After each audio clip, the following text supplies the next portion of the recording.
Hello students, I'm Chetna, your maths teacher and welcome you all to King's Academy.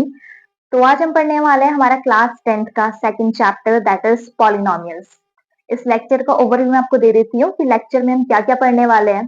First of all हम पढ़ेंगे introduction to polynomial and class 9th revisit, यानी कि polynomials क्या होता है हम ये देखेंगे। क्लास 9th में हमने क्या क्या पढ़ा था पॉलिनोमियल के बारे में, हम ये भी देखेंगे। एंड सेकंड हम पढ़ेंगे टाइप्स ऑफ पॉलिनोमियल्स, यानी कि पॉलिनोमियल के कितने टाइप्स होते हैं, कितने प्रकार होते हैं बेस्ड ऑन इट्स डिग्री, यानी कि डिग्री के बेसिस पे पॉलिनोमियल कितने टाइप्स के होते हैं हम ये देखेंगे।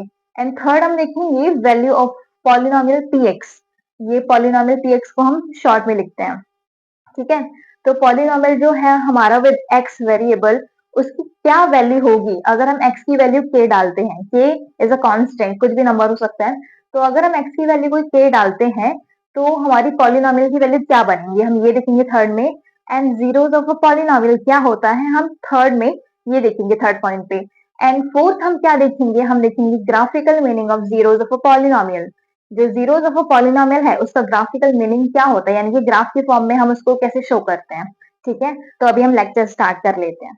तो देखो बच्चों, पॉलिनोमियल्स क्या होता है। पॉलिनोमियल्स की अगर मैं आपको सिंपल डेफिनेशन बताऊं जो आपने क्लास 9th में भी पढ़ी थी, तो पॉलिनोमियल एक एल्जेब्राइक एक्सप्रेशन होता है जो कि एक या एक से ज्यादा टर्म से मिलके बनता है, ठीक है। अभी टर्म्स क्या होता है, टर्म्स आपका एक ऐसे वैल्यू होती है जो कि वेरिएबल और कांस्टेंट से मिलके बनती है।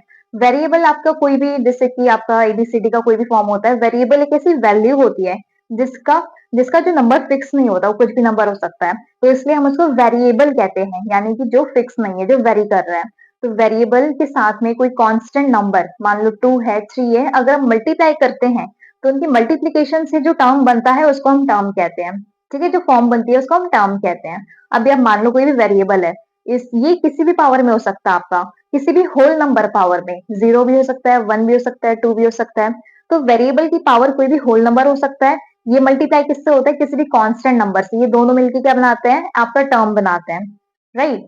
तो आपका जो पॉलिनोमियल है वो एक या एक से ज्यादा टर्म से मिलकर बनता है। ओके, मैं आपको बताती हूँ टर्म, मैंने आपको बताया टर्म क्या होता है। अभी टर्म का एग्जांपल लेते हैं। मैंने आपको बताया टर्म किससे मिलकर बनता है, वेरिएबल और इसकी पावर कोई भी होल नंबर हो सकता है। मान लो इसकी पावर जो है वो n है, where n is any whole number, right. And variable किसके साथ में मल्टीप्लाई होता है, किसी भी कांस्टेंट नंबर के साथ में।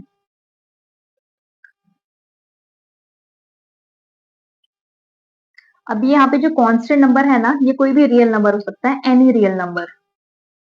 और रियल नंबर के बारे में अभी फर्स्ट चैप्टर में पढ़ के आया कि रियल नंबर क्या होता है। तो कोई भी रियल नंबर हो सकता है, इसके साथ में मल्टीप्लाई करते हैं वेरिएबल को जिसकी पावर कोई भी होल नंबर हो सकती है। ओके, और आप देखो ये क्या बनाता है आपका टर्म, बीच में क्या कौन सा मैथमेटिकल ऑपरेशन हो रहा है, मल्टीप्लाई। अभी फॉर एग्जांपल मैंने वेरिएबल लिया x विद पावर, कुछ भी ले सकते हैं, मान लो मैंने लिया 3। ओके, मल्टीप्लाई किससे करती हूँ मैं, कोई भी कांस्टेंट नंबर ले लो, कोई भी रियल नंबर। फॉर एग्जांपल मैंने ले लिया 4। ओके, तो 4 इंटू एक्स क्यूब क्या मिलके बना मेरा, 4x क्यूब। यानी कि ये क्या है, ये मेरी एक टर्म बन गई है, ये एक टर्म है। ऐसे ही हमारे पास मल्टीपल कुछ भी टर्म्स हो सकती है। फॉर एग्जाम्पल मैं सेम वेरिएबल के साथ में लेती हूँ, एक्स के साथ में 2x अनदर टर्म है, राइट। 4x² अनदर टर्म है। सिमिलरली 5x की पावर 4 भी एक अनदर टर्म है। तो ये सारी मेरी क्या है, एक एक टर्म है। और पॉलिनोमियल में मैंने क्या बताया आपको, पॉलिनोमियल एक एल्जेब्राइक एक्सप्रेशन है जो कि एक या एक से ज्यादा टर्म से मिलके बनता है, राइट। तो यहाँ पे जो टर्म है हमारी उसको मैं लिख लेती हूँ। मान लो मैंने एक की जगह मैंने 3 टर्म यूज कर लिया, एक मैंने ये यूज किया, एक मैंने ये यूज किया और एक मैंने ये यूज किया। मैंने 4x³ यूज किया है, देन मैंने 2x यूज किया है, देन मैंने 4x² यूज किया है। अभी ये साथ में जब आते हैं ना, एक या एक से ज्यादा टर्म, तो ये कौन से ऑपरेशन में साथ में जुड़ते हैं, मैथमेटिकल ऑपरेशन प्लस या माइनस। तो यहाँ पे मान लो मैंने प्लस लगा दिया, यहाँ पे माइनस लगा दिया, तो ये पूरा मेरा क्या बन गया है, ये मेरा पॉलिनोमियल बन गया। With how many terms? With 3 terms. अगर मान लो सिर्फ इतना होता, ये 2 टर्म्स नहीं होती, 4x क्यूब अकेले में भी एक पॉलिनोमियल होता। क्यों? क्योंकि पॉलिनोमियल की डेफिनेशन क्या कहती है कि एक या एक से ज्यादा टर्म से मिलकर क्या बनता है हमारा पॉलिनोमियल। तो वो एक भी हो सकता है, एक से ज्यादा भी हो सकता है। ओके, तो based on number of terms, हमने क्लास 9 में पढ़ा था कि जो हमारा पॉलिनोमियल होता है मल्टीपल टाइप का होता है। फॉर एग्जाम्पल मान लो कि मेरे पॉलिनोमियल में एक ही टर्म है, राइट? तो उस टाइम पे अगर मेरे पॉलिनोमियल में सिर्फ एक टर्म होती है तो हम उसको क्या कहते हैं, हमारे पॉलिनोमियल को? मोनोमियल। ये हमने क्लास 9 में पढ़ा था। फॉर एग्जाम्पल 4x³ अकेले में क्या कहलाएगा? मोनोमियल। कैसा पॉलिनोमियल है? मोनोमियल पॉलिनोमियल है, ठीक है। एंड जो हमारा 2x है ये भी मोनोमियल है, जो हमारा 4x² है ये भी मोनोमियल है, सेम हमारा 5x⁴ है ये भी मोनोमियल है। नेक्स्ट, अगर मेरे पॉलिनोमियल में 2 टर्म होती है, एक के भले 2 टर्म होती है, तो हमारा जो पॉलिनोमियल क्या कहलाता है? बाइनोमियल। यानी कि इसमें 2 टर्म्स हैं। For example 4x² plus 2x, इन दो को मैंने ले लिया, तो ये दोनों मिलके क्या बना रहे हैं मेरे? Binomial, right? पॉलिनोमियल तो है, लेकिन पॉलिनोमियल में किस टाइप का पॉलिनोमियल है? बाइनोमियल। ओके। एंड तीसरा, यानी कि जब मेरे पॉलिनोमियल में 3 टर्म होती है तो हम इसको क्या कहते हैं? ट्राइनोमियल। ओके। फॉर एग्जाम्पल यहाँ पे जो हमने एग्जाम्पल लिया था, ये हमारा एग्जाम्पल किसका है? ट्राइनोमियल का। तो ये क्या चीज थी? ये हमने 9th क्लास में ऑलरेडी पढ़ लिया था कि टर्म्स के नंबर ऑफ टर्म्स के बेसिस पे हमारे कितने टाइप के पॉलिनोमियल्स होते हैं। अभी मैं आपको एक आगे बेसिक फंडा बताती हूँ, बेसिक आपका जो फाउंडेशन होता है बेसिक अंडरस्टैंडिंग के लिए। तो आप अभी देखो, जो हमारा पॉलिनोमियल होता है किन किन टर्म से मिलके बनता है? टर्म्स यानी कि किन किन शब्दों से मिलके बनता है? वेरिएबल हो गया, right? And coefficient of variable, okay. And then constant term. अब मैं आपको एग्जांपल के तौर पे समझाती हूँ कैसे। फॉर एग्जांपल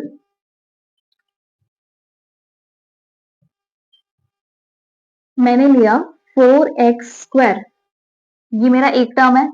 अभी मैंने एक और टर्म इसमें ऐड कर दिया है, मैंने ऐड किया 2x, ये दूसरी टर्म है। अभी मैंने ऐड किया इसमें 16, ये तीसरी टर्म है, ठीक है। तो आप बताओ, यहाँ पे जो मेरा x² है ये क्या है? ये वेरिएबल है विद पावर 2, और इसके साथ में जो नंबर मेरा मल्टीप्लाई हो रहा है ये क्या है? इसका कोफिशिएंट। कोफिशिएंट बोलते हैं इसको, ठीक है।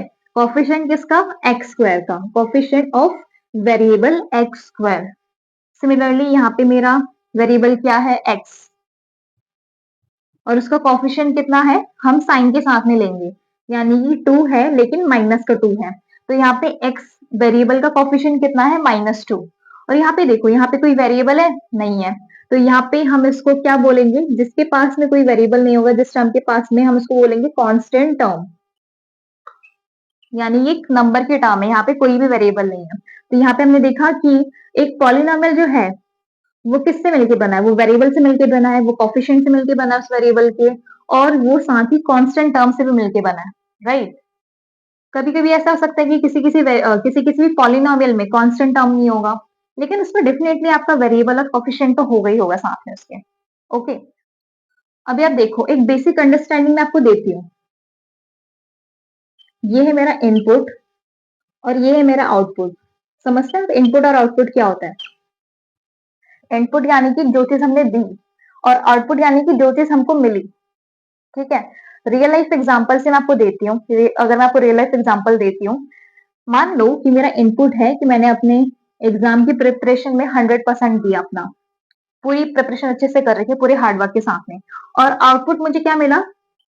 Good marks. तो यहाँ पे क्या है? मैं इनपुट दे रही हूँ और मुझे आउटपुट मिलता है। इनपुट यानी जो चीज मैं दे रही हूँ जो मेरे बस में है, और आउटपुट जिसका रिजल्ट मुझे मिलता है। तो यहाँ पे जो इनपुट है ये कैसी एंटिटी है? ये मेरी है इंडिपेंडेंट एंटिटी। और जो आउटपुट है ये कैसी एंटिटी है आपकी, ये है आपकी डिपेंडेंट एंटिटी, यानी कि मेरा जो आउटपुट है वो मेरे इनपुट पे डिपेंड करता है। ठीक है, मैं कैसा इनपुट दूंगी उसी के बेसिस पे डिसाइड किया जाएगा, डिसाइड होगा कि मेरा आउटपुट कैसा होगा। अगर मान लो यहाँ पे मैंने अपना 100% नहीं दिया होता, यहाँ पे मैंने अपना 50% 60% दिया होता, तो मेरे गुड ग्रेड्स नहीं आते, मेरे एवरेज या बिलो एवरेज ग्रेड्स आते, राइट। तो यहाँ पे जो मेरा आउटपुट है मेरे इनपुट पे डिपेंड करता है। ये तो रियल लाइफ एग्जाम्पल हो गया। अभी मैं आपको देती हूँ नंबर्स के तौर पे एग्जाम्पल। मान लो कि एक एक पर्सन है जिसने 10 रुपए का कोई सामान खरीदा है, ठीक है, और उसने बेचा उसको, और उसको आउटपुट क्या मिला, उसको 20 रुपीज मिले। 10 रुपए का सामान खरीदा, उसको टोटल कमाई कितनी हुई, 20 रुपीज की। तो यहाँ पे उसने 10 रुपए का इनपुट दिया और इसको टोटल कमाई 20 रुपए की हुई है, राइट। तो ये मेरा इनपुट है और ये मेरा आउटपुट है। मेरा इनपुट हमेशा इंडिपेंडेंट होता है, आउटपुट किस पे डिपेंड होता है, मेरे इनपुट पे डिपेंड होता है। सिमिलरली हमारी हमारा एक वेरिएबल होता है एक्स, ये एक्स की जगह कुछ भी हो सकता है, मैं आपको एक्स वेरिएबल लेके दिखा रही हूँ। और एक वेरिएबल होता है मेरा वाई, ठीक है। एक्स कैसा होता है वेरिएबल मेरा, इंडिपेंडेंट वेरिएबल। एक सेकेंड, इंडिपेंडेंट वेरिएबल। और वाई कैसा होता है मेरा, डिपेंडेंट वेरिएबल। यानी कि मैं x की वैल्यू अगर चेंज करती हूँ तो मेरी y की वैल्यू x के साथ में चेंज होगी, राइट। तो जैसे मैं x की वैल्यू चेंज करेंगे वैसे मेरी y की वैल्यू भी चेंज होगी। y मेरा x पे डिपेंडेंट है, तो y को मैं ऐसे ना लिख के, y को मैं y ना लिख के, मैं y को x के टर्म्स में लिख देती हूँ। मान लो कि y किसी प्रकार से x से कैसे कैसे रिलेटेड है, y को मैं x के टर्म में लिखती हूँ तो ऐसे लिखा जाता है एक्स स्क्वायर प्लस 4x-2। यानी कि y को अगर मैं x के टर्म में लिखती हूँ तो वो ऐसे लिखा जाता है। और y मेरा किस पे डिपेंडेंट है, x की वैल्यू पे, राइट। तो मैं यहाँ पे जो हम पॉलिनोमियल पढ़ रहे हैं ना वो कुछ नहीं है लेकिन वो y है। ये जो पूरा पॉलिनोमियल है इसको हमने x की टर्म में लिखा है, लेकिन ये क्या है, ये y है, ये एक डिपेंडेंट वैल्यू है जो कि मेरे x पे डिपेंडेंट है, राइट। तो यहाँ तक आपको ये चीज समझ में आ गई। आगे मैं आपको आगे बताऊंगी कि आगे मैं आपको क्या समझाना चाह रही हूँ। और बाकी अभी रुक जाओ, हम पढ़ते हैं इसमें आगे। हमने क्लास 9 में क्या क्या पढ़ा था, हमने टर्म्स के बेसिस पे कितने टाइप के पॉलिनोमियल होते हैं वो देख लिए। अब मैं आपको बताती हूँ डिग्री। डिग्री क्या होती है, यहीं पर ही बता देती हूँ। देखो, डिग्री क्या होती है ना कि किसी भी पॉलिनोमियल में जो वेरिएबल है उसकी हाईएस्ट पावर कितनी अवेलेबल है उस वेरिएबल में, उस पॉलिनोमियल में, आई एम सॉरी, ठीक है। यहाँ पे ये जो पॉलिनोमियल है 4x² - 2x + 16, यहाँ पे वेरिएबल क्या है हमारा x, और इसकी हाईएस्ट पावर कितनी है, यहाँ पे मेरी x की पावर 1 है और यहाँ पे मेरी x की पावर 2 है। तो यहाँ पे पूरे पॉलिनोमियल में मेरे x की हाईएस्ट पावर कितनी है, 2। तो यानी कि इस पॉलिनोमियल की डिग्री कितनी होगी मेरी, 2, ठीक है। तो डिग्री क्या होता है कि किसी भी पॉलिनोमियल में जो मेरा वेरिएबल है उसकी हाईएस्ट पावर कितनी अवेलेबल है वही उस पॉलिनोमियल की डिग्री होती है, ठीक है। अभी हम नेक्स्ट टॉपिक पढ़ लेते हैं। तो देखो स्टूडेंट्स, अभी हमने क्या पढ़ा कि किसी पॉलिनोमियल की डिग्री क्या होती है, राइट। ये हमने क्लास 9 में भी देखा था। अभी हम देखेंगे कि डिग्री के बेसिस पे कितने टाइप के पॉलिनोमियल्स होते हैं, ठीक है। Based on degree types of polynomial हम पढ़ने वाले हैं।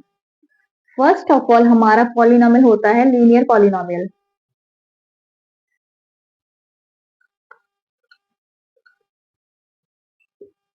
जिसमें क्या होता है कि हमारी होती है डिग्री 1। तो यानी एक ऐसा पॉलिनोमियल जिसमें हमारी डिग्री 1 होती है। डिग्री 1 होने का मतलब क्या है कि उस पॉलिनोमियल में जो हमारा वेरिएबल होगा उसकी हाईएस्ट पावर कितनी होगी, 1। फॉर एग्जाम्पल हम ले सकते हैं,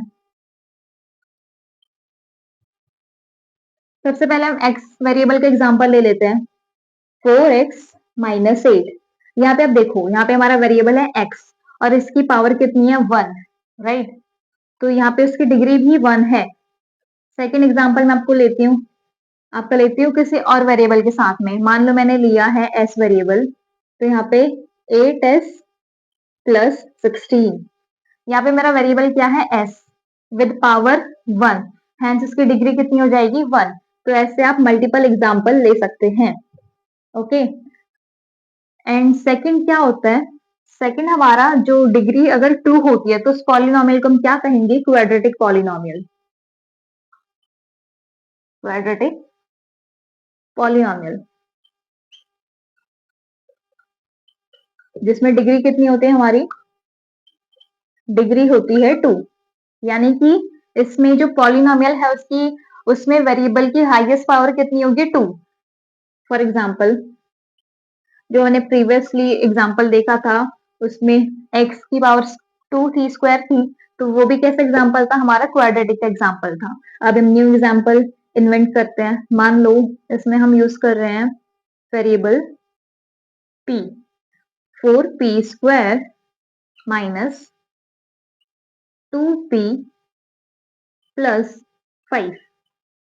ओके, तो यहाँ पे हमारा वेरिएबल क्या है, p with highest power 2, hence ये कैसा है, ये क्वाड्रेटिक पॉलिनोमियल है विद डिग्री 2। ओके, तो ऐसे ही आप दूसरा एग्जांपल ले सकते हो। इस बार x के साथ में ले लेते हैं, x square minus 2x plus 4। यहाँ पे भी हमारा वेरिएबल क्या है, x, और उसकी हाईएस्ट पावर क्या है, 2, हेंस इसकी डिग्री कितनी है, 2। ओके, अभी थर्ड टाइप का जो पॉलिनोमियल होगा जिसकी डिग्री 3 होगी उसको हम क्या कहते हैं, क्यूबिक पॉलिनोमियल। साथ साथ आप नोट करिएगा, यहाँ पे डिग्री कितनी होगी, डिग्री होगी 3। फॉर एग्जाम्पल, यानी कि एक ऐसा पॉलिनोमियल जिसमें हमारे वेरिएबल की हाईएस्ट पावर कितनी होगी, 3, तो वो क्या कहलाएगा, हमारा cubic polynomial. For example x cube minus 2x square plus 3x plus 7, ये कैसा पॉलिनोमियल है, हमारा क्यूबिक पॉलिनोमियल। इसमें हमारा जो वेरिएबल है उसकी हाईएस्ट पावर 3 है, हेंस उसकी डिग्री भी 3 है। तो ऐसे आप मल्टीपल एग्जाम्पल ले सकते हैं। तो अभी आपके सिलेबस में 3 टाइप की पॉलिनोमियल है बेस्ड ऑन डिग्री, और आगे हम देखेंगे कि पॉलिनोमियल की एक पर्टिकुलर, मान लो x की हम पर्टिकुलर वैल्यू लेते हैं, कोई स्पेसिफिक वैल्यू लेते हैं, तो उस मोमेंट पे उस पॉलिनोमियल की क्या वैल्यू होगी। ठीक है, अभी हम पढ़ेंगे हमारा थर्ड टॉपिक जो है value of polynomial with x variable. यहाँ पे वेरिएबल कुछ भी हो सकता है, लेकिन हमारा हम जनरली x यूज करते हैं। ठीक है, value of polynomial with variable x at x equal to k। यहाँ पे k कोई भी कांस्टेंट नंबर हो सकता है। अभी आप देखो, मैंने आपको क्या बताया था कि जो आपका पॉलिनोमियल होता है ना, आपका पॉलिनोमियल px, आप इसको ऐसे रिप्रेजेंट करते हैं शॉर्ट फॉर्म में, वो क्या होता है, वो आपका y होता है, जो कि हमारा कैसा है, डिपेंडेंट एंटिटी, यानी कि डिपेंडेंट वेरिएबल। इसकी वैल्यू किस पे डिपेंड करती है, x पे, राइट। यानी कि आपका अगर x की आप वैल्यू चेंज करते हैं, ठीक है, एक वैल्यू रखते हैं फिर दूसरी वैल्यू रखते हैं, तो हमारी पॉलिनोमियल की वैल्यू भी चेंज होती है।